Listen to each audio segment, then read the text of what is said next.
Welcome back to another Æther Physics. Last episode we talked about inspiration of unknown physicists. They're not all physicists, well, maybe they're physicists, they're scientists in a way, and they all inspired me. So this is again the list of last time. Today I wanted to talk about physicists, especially theoretical physicists that are known, that are really inspired to me. The best way to do this is by showing you the papers, because some of you guys liked it when I showed you my papers, not my papers, my collection of papers. And some of you guys really like to check out the collection I have.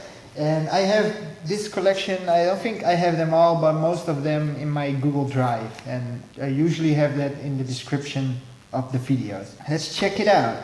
Maybe it's fun to watch it from the other side this time. So I'm gonna grab the camera and I'm gonna keep it in my hand and just show you around, show you this table. Okay, here we have the camera, here we have my place, and as you can see, I'm in the garage right now. Garage. So yeah, inspirational papers. Where to start? So in my first video ever on YouTube about this subject, I showed you guys Maxwell's papers. So, I don't know, focus. I showed you the theory of molecular vortices applied to magnetic phenomena on physical lines of force of Maxwell. And these are all parts of Maxwell's book. I haven't printed out the entire book, but I showed you guys before a dynamical theory of the electromagnetic field. So this is a very important paper. So this is very important for humankind, man. Because this paper summarized all the laws of the magnetic field and of the electric field on short distances. So this was, before relativity, the most important thing for mankind. So whenever you have somebody like Nikola Tesla, or I don't know, Nikola Tesla is the most famous guy, but there were more of these guys. You had Edison, of course, you had, I don't know, I wasn't there. But chances are that they read these parts of the book of Maxwell. So Maxwell was a great inspiration to me. Let me check out other papers. Another very, very, very important man was, I think it was a close friend of Maxwell. I'm not sure if he was a really close friend, but they knew of each other. His name was Sir William Thomson, and we also know him as Lord Kelvin.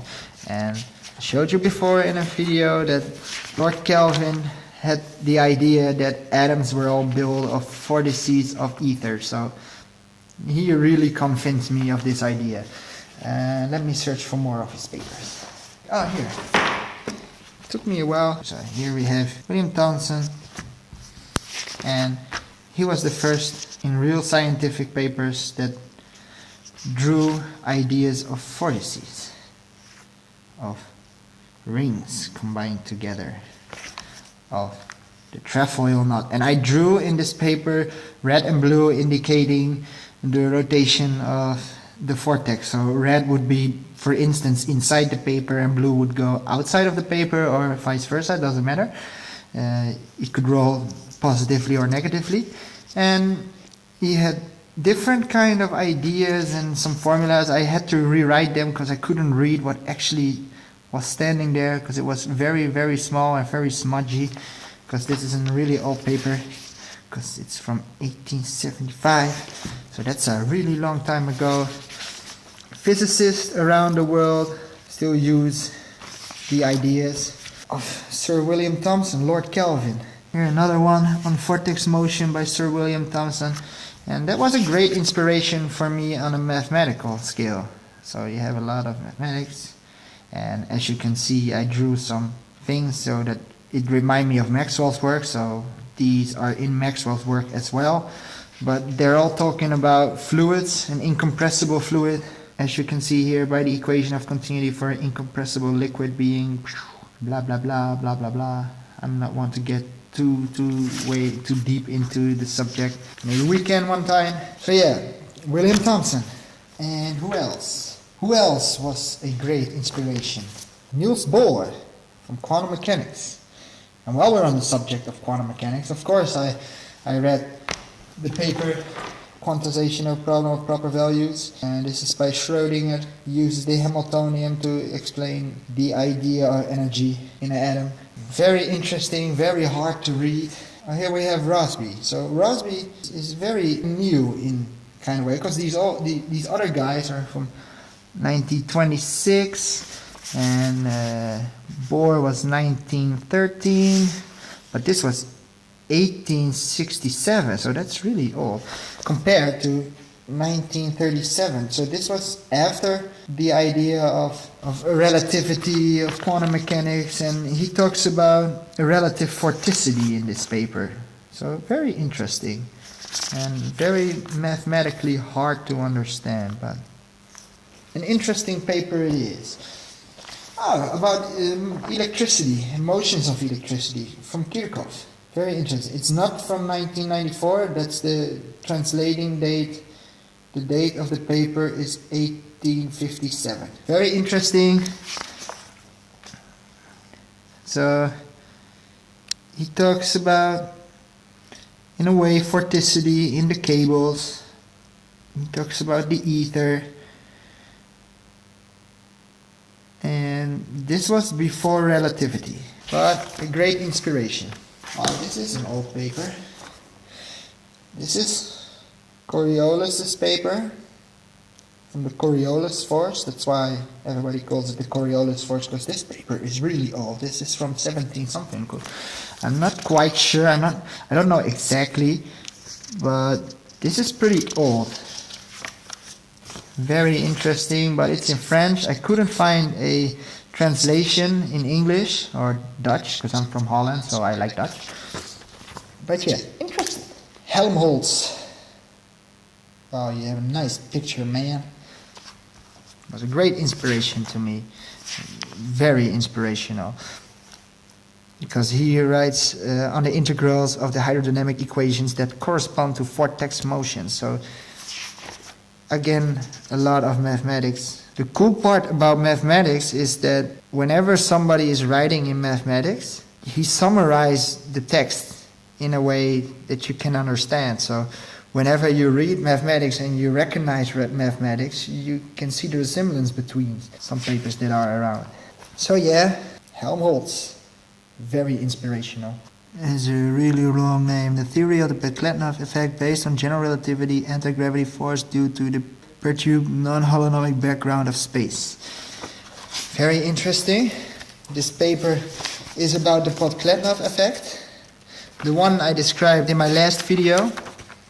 Here we have a drawing of that idea of the superconducting plate in a alternating magnetic field that is rotating, and once it has acceleration in the rotation or deceleration, you measure different weights above it.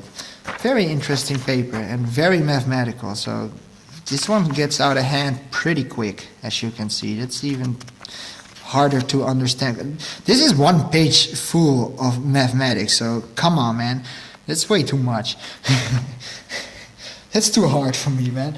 But definitely an interesting paper, because this paper talks about space-time having a background rotation, and that's very interesting, because I don't believe in space having a background rotation, or if it does have a background rotation, it will be that the lines of space are vortices themselves. Very interesting, though. Okay, more inspiration. Yeah, the king of inspiration, of course. Foundation of the General Theory of Relativity by Albert Einstein. Albert Einstein was such a genius that whenever they came up with the quantum mechanical idea, so quantum mechanics was there, he came up with one paper, and I'm going to show you. This is the entire paper. Space, man, give me some space. This is literally all.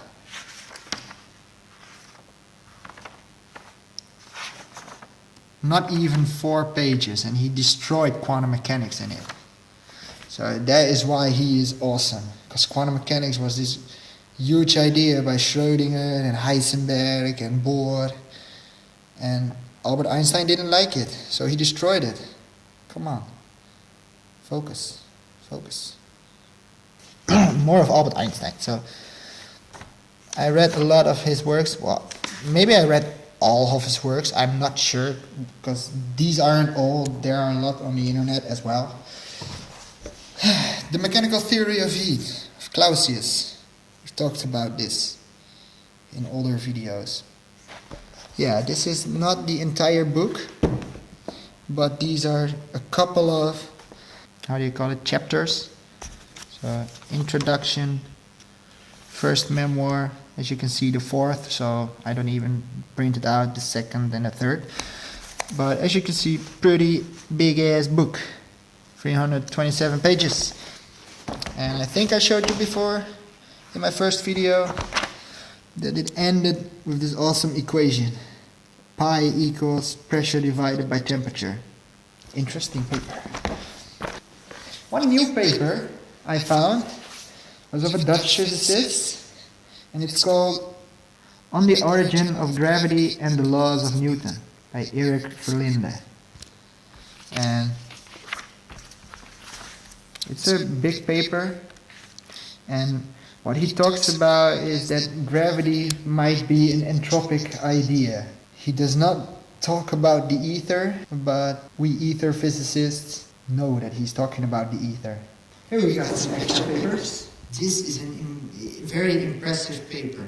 It's about the fundamental and behavior of electrons. So I haven't actually explained electrons yet, and I'm gonna do that pretty soon. But yeah, it is about the behavior of electrons. And electrons are kind of like magnets, but magnets are for the magnetic force and electrics are for the electric force. So instead of amps, we talk about voltage. And it's more like a static force, a permanent static magnet.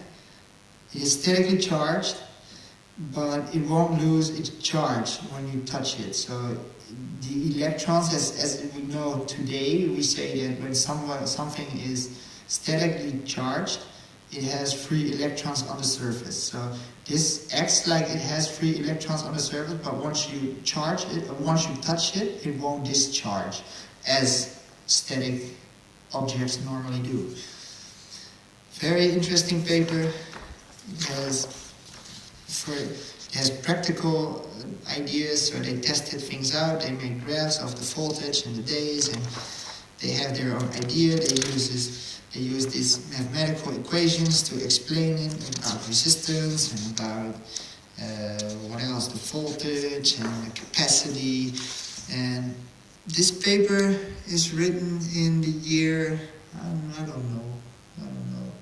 Well, I guess it's old because it had references to 1953, 1950. So I think it's from the 50s. Not sure. It was an inspiration. It's by W.F.G. Swan. What else do we have here? Scattering of alpha and beta particles by matter and structure of the atom by Rutherford, 1911.